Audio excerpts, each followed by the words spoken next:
Quantos querem ouvir a palavra do Senhor nesta noite? Olha para o teu irmão assim, Deus quer falar contigo, diz para ele aí.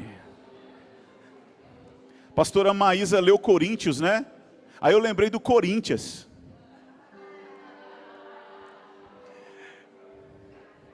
O líder deve estar todo gelado, né? Os que dizem estar na liderança aí estão, né? De fato, devem estar amedrontados, né? Os que estão aí na... deixa, irmão, deixa. Lucas, capítulo de número 18. Lucas, capítulo de número 18. É o texto da mensagem, da pregação hoje. Gente, que vigília abençoada, hein? Meu Deus, que vigília, não foi? Gente, que vigília foi essa que nós tivemos aqui na última sexta-feira? Nós oramos, depois saímos ali fora profetizando os nossos vizinhos, abençoando os comércios que estão com portas fechadas, não é?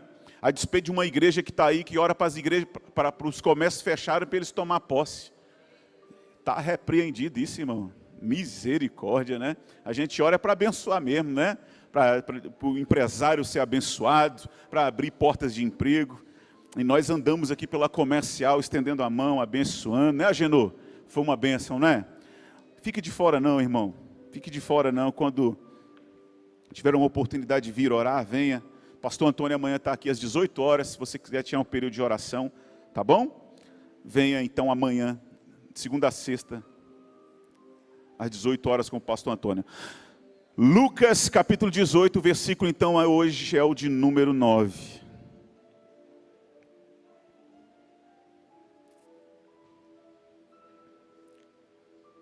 Diz assim: e disse também esta parábola a uns que confiavam em si mesmos,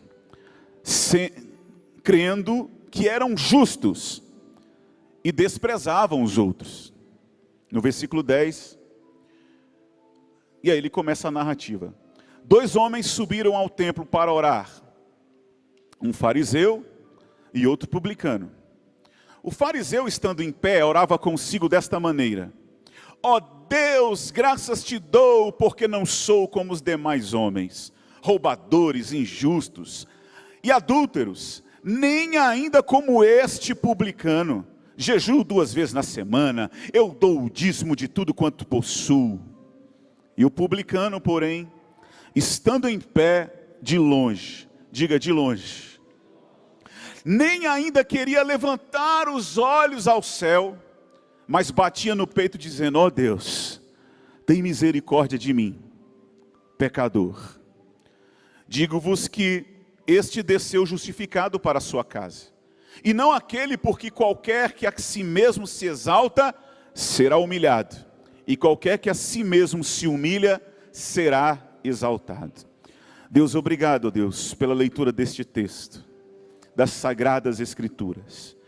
A cada par de ouvido atento nesta noite, a cada coração sedento pela Tua Palavra, que a aplicação do Teu Espírito Santo possa envolver os Teus filhos nesta noite. Não naquilo que queremos, mas naquilo que precisamos. Porque todas as vezes que nos encontramos contigo, Senhor, nos esvaziamos de nós mesmos para sermos cheios de Ti. E é o que nós queremos hoje nesta noite.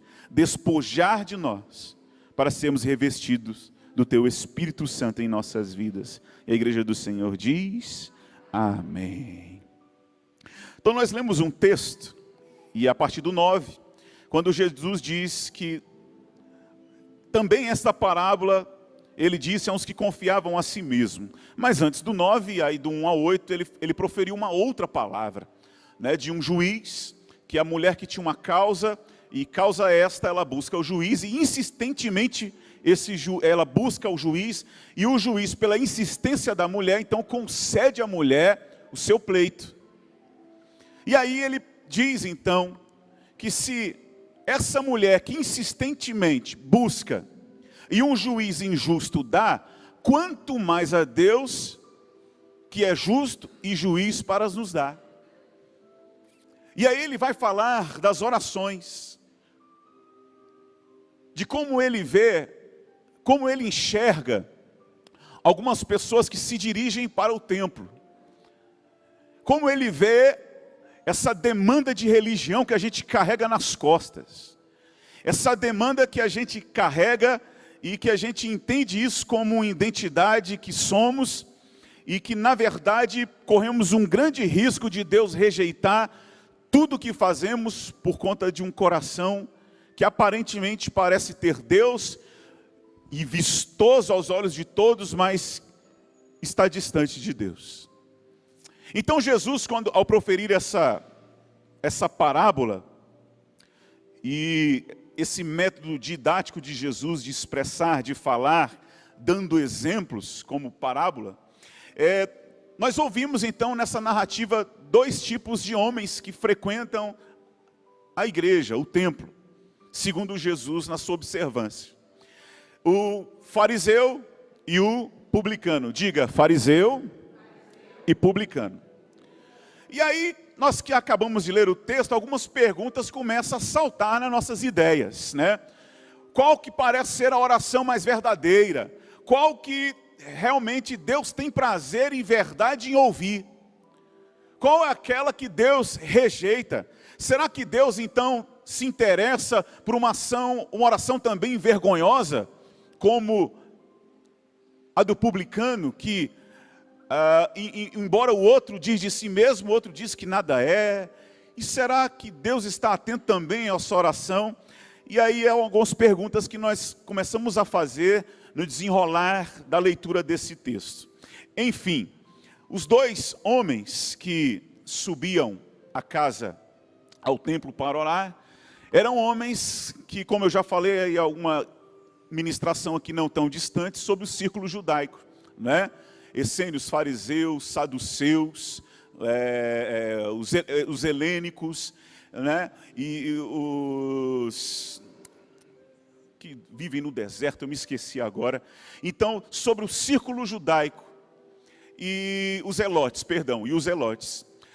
fariseus, saduceus, zelotes, né, os helênicos. Então, toda essa classe se reunia para adorar no mesmo lugar, que a despeito da diferença que tinham, e entendiam como é que era vida, religião, esse tipo de coisa, iam subir ao templo para orar. Mas esses dois públicos chamaram a atenção de Jesus. Um que orava fervorosamente, e a despeito de orar fervorosamente, orava de uma maneira em si mesmo, e o outro que orava também olhando para a sua condição em si mesmo, mas na sua condição diante de Deus. Então, Jesus está ali analisando, avaliando, porque antes mesmo dele proferir essa parábola, é porque Jesus em muito observou a conduta daqueles que subiam para o templo.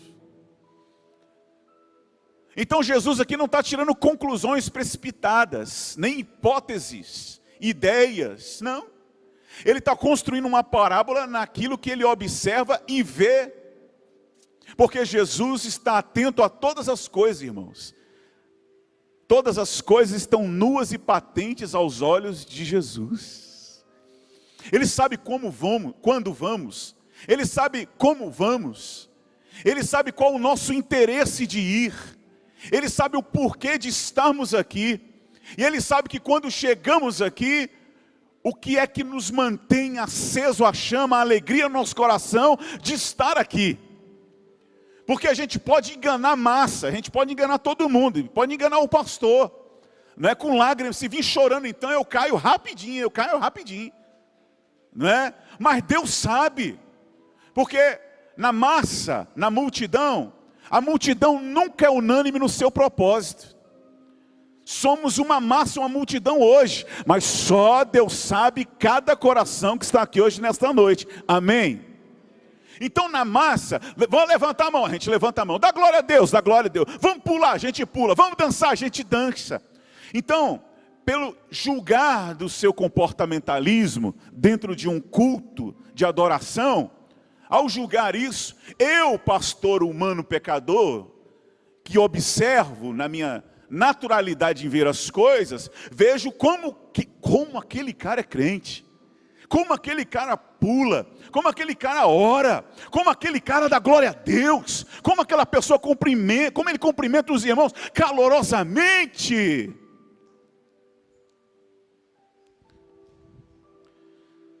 Mas só Deus sabe o que somos de fato quando nós saímos desse ambiente. Esse é o ponto. Eu, quando jovenzinho, ouvia muito assim, esse jovenzinho é uma benção. Esse menino é uma benção. Aí a gente vai crescendo, esse rapaz é uma benção. Esse jovem é uma benção. E aí dentro do ambiente de fé que nós vivemos, a gente é muito costumeiro ouvir isso. Fulano é uma benção. Mas só Deus sabe que das vezes que eu ouvir bênção, era pesado para mim. Porque nem sempre eu era uma bênção como todo mundo achava que eu era. Porque a despeito de estar na igreja, cantar, pular, dançar, sorrir, descer, abraçar, cair, babar, levantar, cair, babar e levantar, só Deus sabe a desgraça toda que rondava dentro de mim. E o quanto crente miserável sou, e que precisava reconhecer o que eu sou, para verdadeiramente ser aquilo que Deus planejou para mim. E às vezes, ouvir que alguém, fulano é bênção, nem sempre é bom. Embora eu continue a dizer, pode dizer sim que fulano é bênção. Porque a contrição vem de cada um. Então, voltando ao texto, o fariseu, que carregava a ostentação do saber, dentro da sua intelecção tão importante, porque estudava muito a Torá e eu estudava muito as leis, então se pronunciava veemente contra os outros. Então ninguém prestava para quem estava do lado do fariseu, que a despeito de estar na igreja, no templo estava, ele não conquistava ninguém, não é? Irmãos, perdão, desculpa, está passando uma lista aí que é depois até corta isso aí, né? Tá gravando o meu áudio, porque tem uns pastores meus amigos ouvindo a mensagem, querendo ouvir a mensagem lá em Boston, olha que legal aí, né? Está passando uma lista aí que é do café da manhã, tá bom? Desculpa não ter avisado no tempo oportuno. Então eles carregavam, eles tinham uma observância na lei e uma arrogância junto, e uma forma rigorosa de lidar com o outro, mas forma rigorosa essa que não servia para ele mesmo, só servia para os outros. Então a religião faz isso conosco. A religião que trabalha no estereótipo, cria então modelos de pessoas. Embora Paulo diz, sede santo, né? Pedro diz, sede santo, sede meus imitadores. Os fariseus aprisionavam os outros pela maneira religiosa, dizendo, não pode, não faça isso. Olha o tamanho da roupa, olha o vestido, mulher não fala, olha o tom de voz, olha isso, olha aquilo outro. E eles inventaram mais de 600 leis para ajudar o homem a ser santo. Então uma religião embasada no comportamentalismo, que aparentemente vivo, como a igreja de Sardes, tem fama de que vives, né? Porém está morto. E aí onde é que tu vai com essa santidade toda? Uma santidade que não se inclina ao outro, uma santidade que não está atento ao próximo. E aí, um adjetivo bem peculiar se tornou algo intrínseco para os fariseus. Se aplicou muito bem a eles. Diz que o hipócrita, hipócritos, ele veio da ramificação, a ideia da etimologia da palavra, vem da ideia de muitos tempos atrás, de atores, pessoas que atuavam em teatro, que era muito comum naquela época, né? Não tinha os shows, os grandes eventos, eram os teatros. As pessoas iam aos teatros para verem as peças, né? As grandes peças ali, enfim. E ali viam os hipócritas, que eram os atores. E eles atuavam muito bem. E muitos desses atores que atuavam como sendo ricos, porém a realidade pobre. E aí vem na narrativa, o texto, a história, de que o ator vive uma vida dentro do teatro, mas quando sai, é outra história. Ele faz papel de rico, mas lá fora ele é pobre. E aí então nasce a ideia do hipócrita. O que é o hipócrita? O ato de fingir ter crenças, virtudes, sentimentos, que na pessoa que na verdade não o possui. A palavra que deriva do latim tem a ver com representação. Aí a ideia que eu falei para você.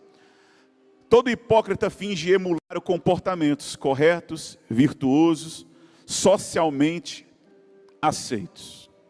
Então ele faz em detrimento da estética. O que é o hipócrita? É aquilo que fala, mas não vive. Ele é legalista, ele impõe, ele aprisiona. Mas nada daquilo que ele fala ele acredita. E também não vive. Esse é o fariseu.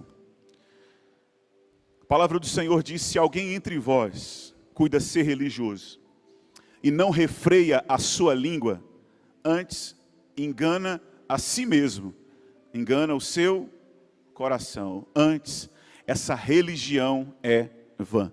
Tiago 1,26. Por outro lado agora nós temos o publicano.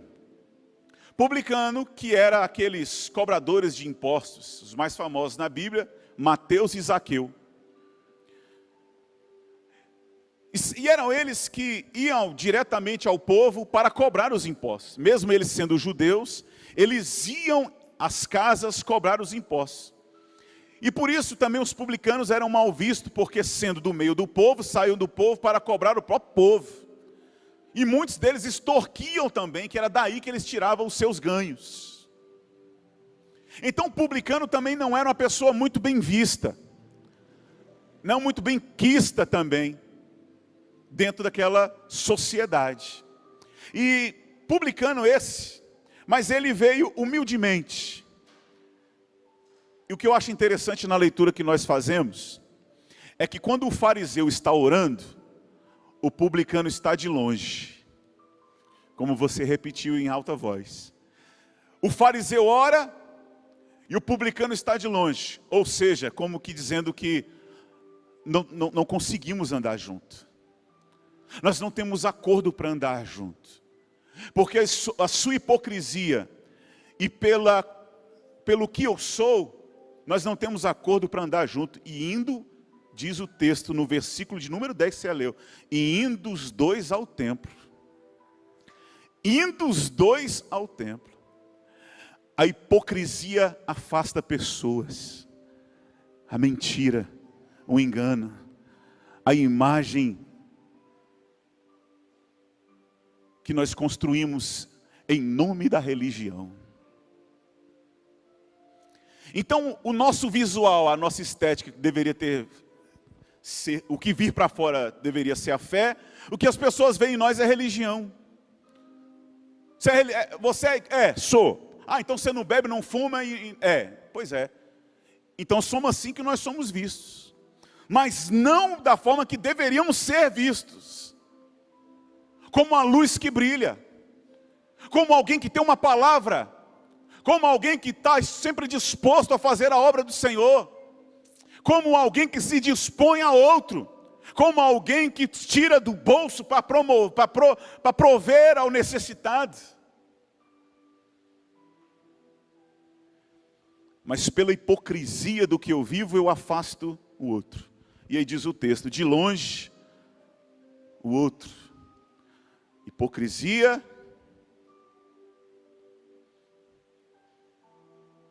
e publicano. Mentiroso, fraudulento, mas sincero. O outro é muito bom com as mãos, porque tudo o que faz mostra. Você conhece alguém assim? Que tudo o que faz mostra, vende mais?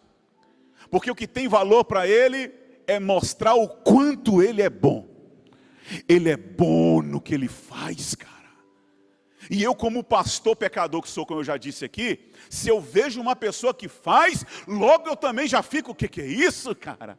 O cara faz de tudo, ajuda aqui, ajuda ali, e isso nos salta aos olhos. Estou mentindo, pastores? Não é? Isso é algo que Deus tem que regular em nós. Porque como nós somos igreja, somos tão necessitados de ajuda, quando vem alguém, faz daqui, faz dali, faz aqui, faz lá no outro, vai lá. Meu Deus, a gente fica tentado com essa pessoa. E nem sempre fazer o que a gente acha que fazer é certo aos olhos de Deus. E está agradando a Ele. Então nem sempre, querido irmão, querida irmã, fazer alguma coisa, só por fazer esta coisa, porque essa coisa é para a igreja, está agradando a Deus. Porque pode ser que você faz, mas para autopromoção. Ah, pastor, mas também então não vou fazer não. Nem faz mesmo. Nem faz. Pois é. Então a ideia aqui é que é o lugar então que determina o que somos.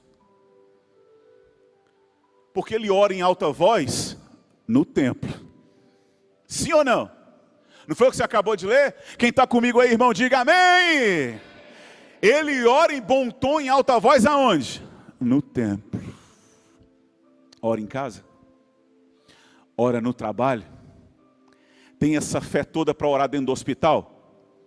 Tem essa fé toda para orar dentro da casa de alguém enfermo? Tem essa fé toda para orar por alguém que está necessitado? Por alguém que está dizendo, eu vou morrer, eu estou com câncer. Tem essa fé toda? Ou essa fé toda é para as praças? Ou essa fé toda é para a multidão? Tem essa fé toda quando está sozinho? Tem essa fé toda quando tudo diz que não? Tem essa fé toda quando está desempregado? Tem essa fé toda quando todo mundo te trai? Quando todo mundo te deixa? Tem essa fé toda que mesmo que estão à tua volta te abandona? Tem essa fé toda sem dinheiro? E aí, irmão?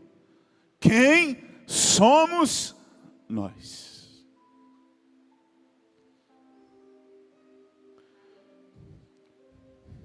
O que Deus realmente leva em conta, irmão?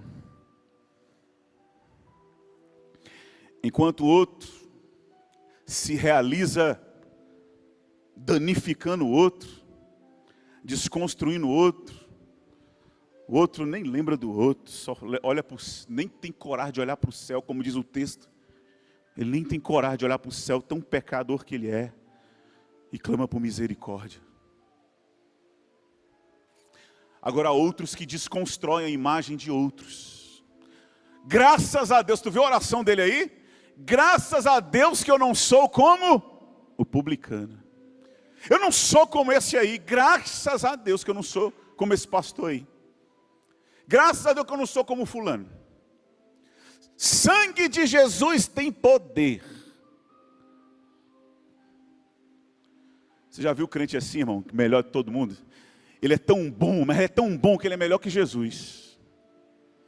Porque Jesus serviu vinho na festa de casamento. Isso pode? Onde é que Jesus estava com a cabeça? Porque ele é melhor que Jesus. É ou não é? Pois é.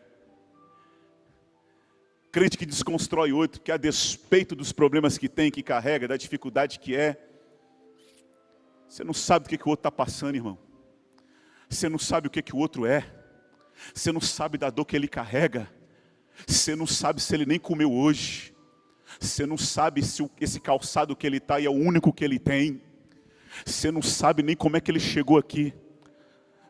Você não sabe nem como é que está a cabeça dele hoje. E o outro, eu não sou como esse, graças a Deus. E os fariseus se vestiam muito bem. Falavam muito bem. eruditos, estudados e muito inteligentes, mas que a despeito de tudo que é um lixo de pessoa por dentro. Porque é isso que a religião faz conosco. Quanto mais religião, mais lixo a gente carrega. Porque religião evangélica, religião católica, religião espírita, aparentemente disciplinar para a vida da condução, o que pode mudar a vida de alguém é só a fé certa no Deus certo. Só. O justo viverá pela fé. O outro, a despeito do que é e que tem, desconstrói a imagem do outro. Marta, por que tu está solista, Marta? Maria escolheu a melhor parte. Mas olha aí a minha irmã, enquanto eu estou aqui a fazer os meus afazeres, ela está aí, Jesus. Marta, por que você está ansiosa? Marta, fazendo o que faz, que é importante, desconstrói a irmã Maria na frente de Jesus, a própria irmã. Esses são os santos, aparentemente mais qualificados que outros. A superioridade, desempenha papéis dentro da igreja, desempenha papéis religiosos. Pois é, a religião ensina isso, a cumprir papéis. Vem a religião e diz, acende o incenso. A outra religião diz, liga a vela. A outra religião diz, medita e transcende. A outra religião diz, sacrifica. A religião diz, a outra, sobe a escada. A outra religião, como nós vimos esses dias aí, sacrificou uma criança. E aí Jesus diz, eu sou o caminho, eu sou a verdade e a vida. Quem vem a mim, jamais lançarei. Pô, mas só isso? Pois é. Esse é o evangelho de Jesus.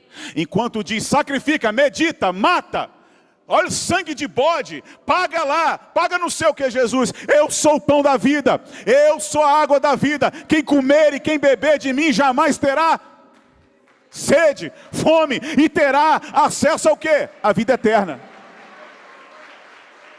Então a religião sempre vai ter os seus pressupostos para andar no caminho. Mas Jesus não.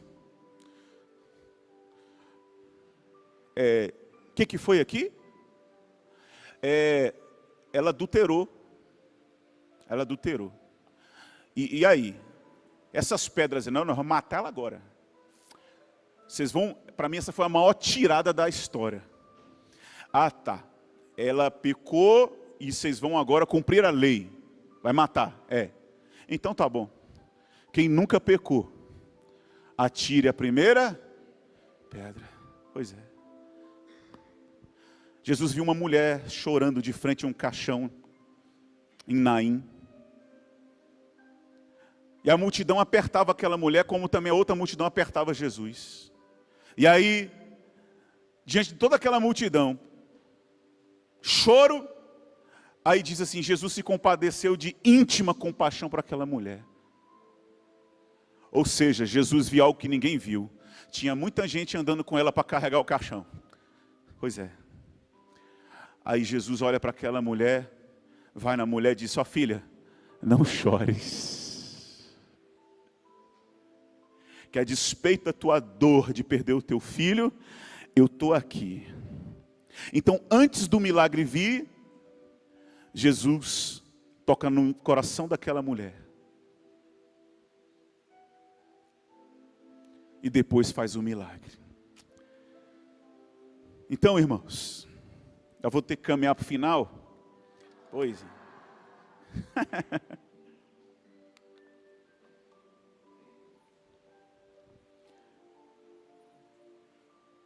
Pergunto, será que estamos na condição ideal e aceitável diante de Deus? Salmo 102, versículo 17 vai dizer, e Ele atenderá a oração do desamparado, e não desprezará a sua oração. Salmo 51, 17 diz: os sacrifícios para Deus são um espírito quebrantado, um coração quebrantado e contrito Ele não desprezarás. Porque Isaías 57, 15 diz: porque assim diz o Senhor, o sublime, que habita na eternidade, cujo nome é santo, num alto e lugar santo habita, como também como contrito e abatido de espírito, para vivificar o espírito dos abatidos e para vivificar o coração dos contritos. Pois é. Então Jesus está a observar quem está em contrição, pela vida que carrega, e Ele também está a observar pela arrogância que nós levamos, porque somos nós os senhores dos nossos destinos e fazemos o que queremos na nossa vida.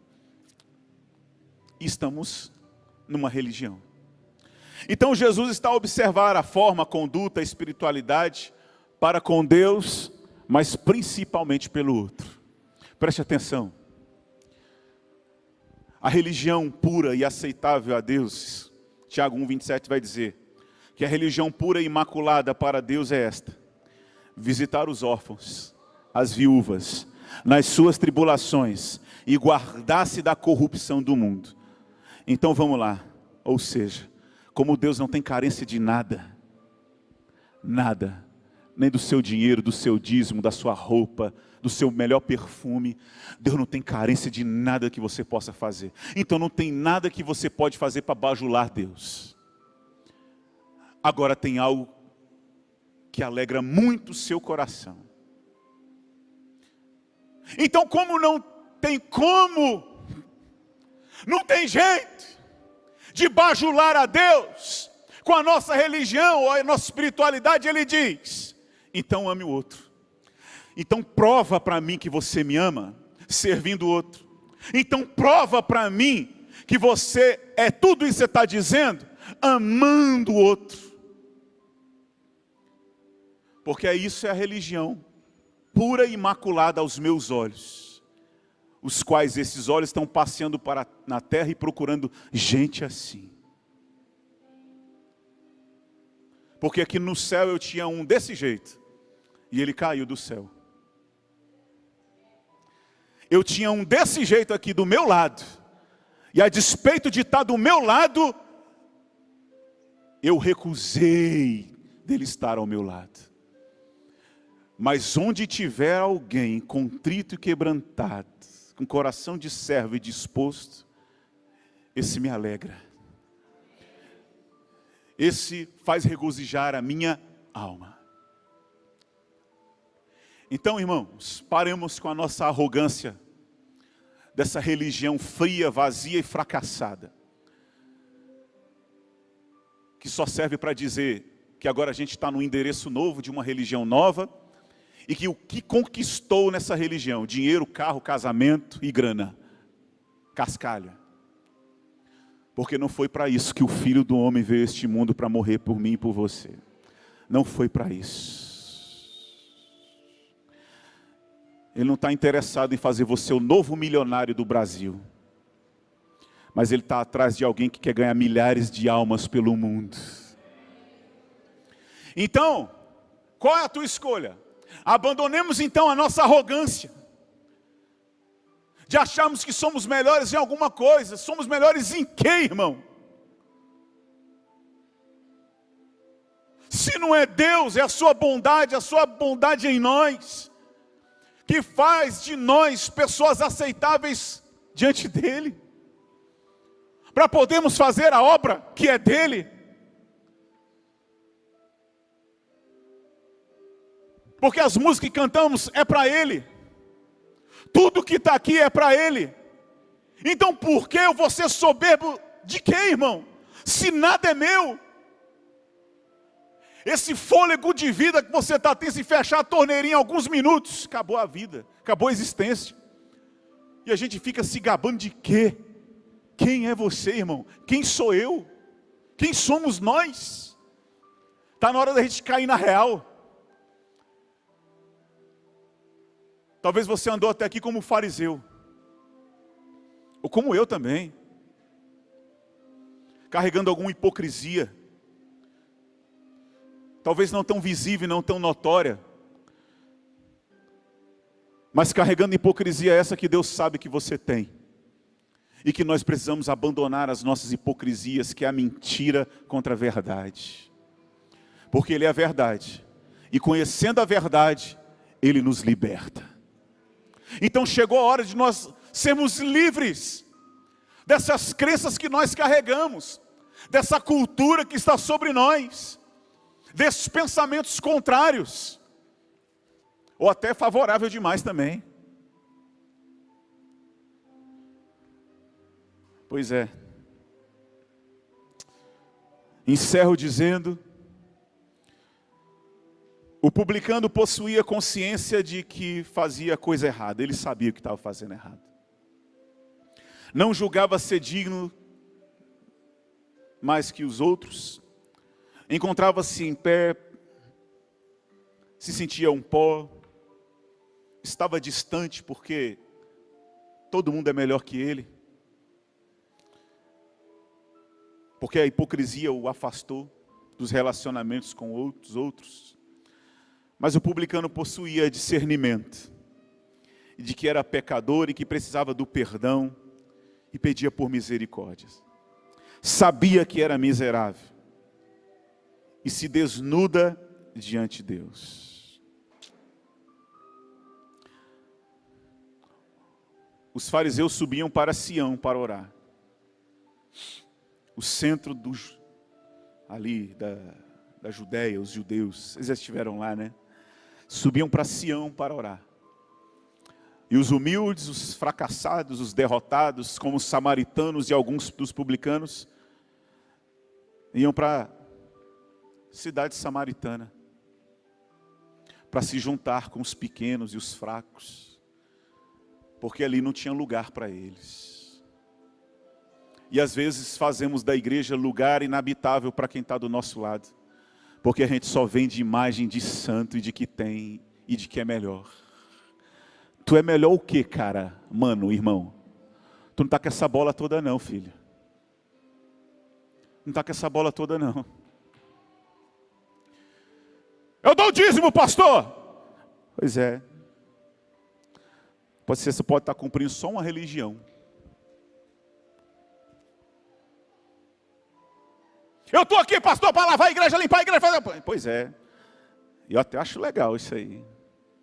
Mas só Deus sabe como é que está teu coração.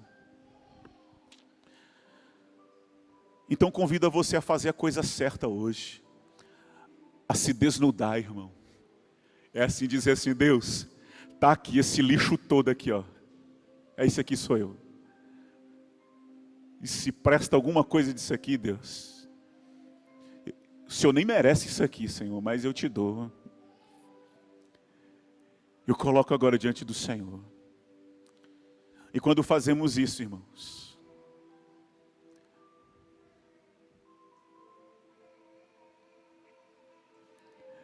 Ele não vai nos abandonar.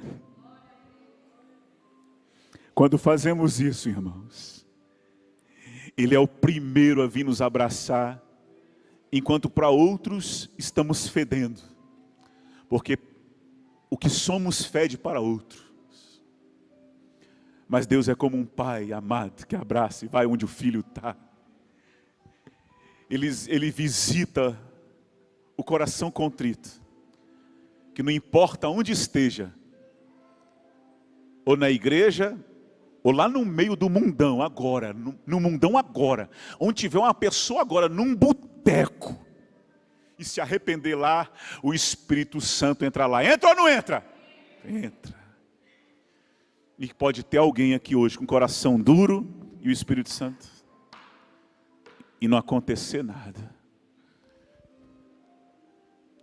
Pode ter alguém aqui com o coração tão duro e nada acontecer.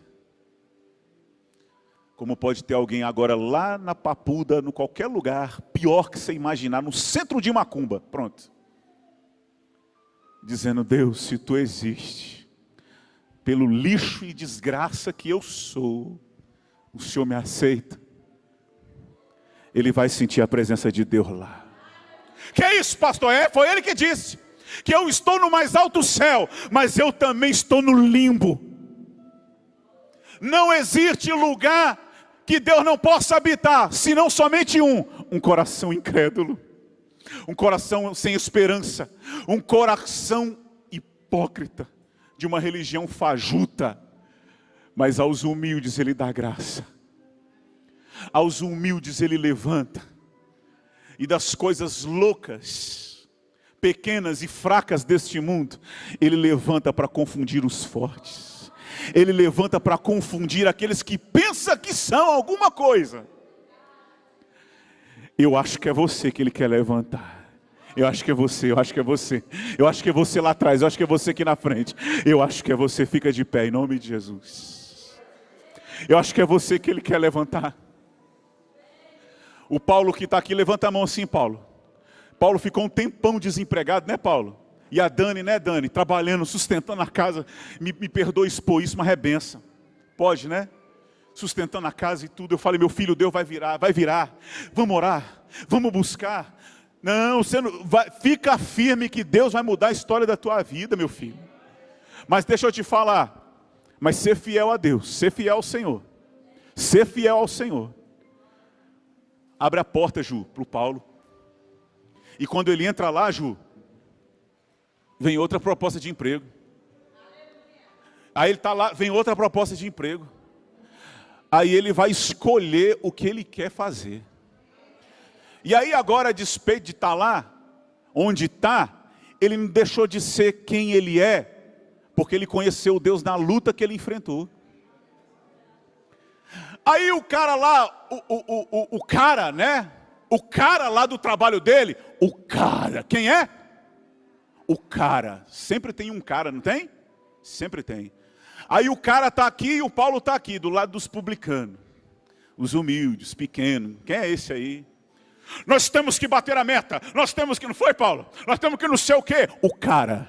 Nós temos, aquele que faz barulho, sabe? Sabe? Aquele. E aí Paulo humildemente, você não se preocupe não. Mas quem é você, meu filho? Não se preocupe não. Porque o Deus que eu sirvo vai fazer a gente bater essa meta. Bateu uma, bateu duas, bateu três, está batendo até hoje para a glória de Deus. Enquanto tiver gente fazendo barulho, você ora e mostra o Deus que você tem.